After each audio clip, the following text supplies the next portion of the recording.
నీరు మనిషికి అవసరం, కానీ నీటిని జయించడం అసాధ్యం.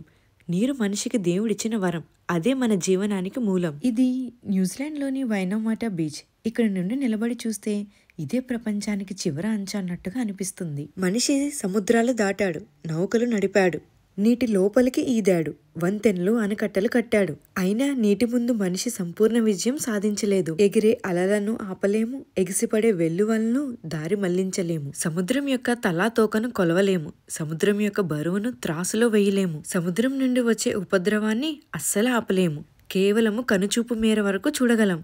ఈ సముద్ర ప్రపంచం ఎంత పెద్దదో, మనిషి ఎంత చిన్నవాడో అని ఈ అంతులేని నీలి సముద్రం మనకు గుర్తు చేస్తుంది.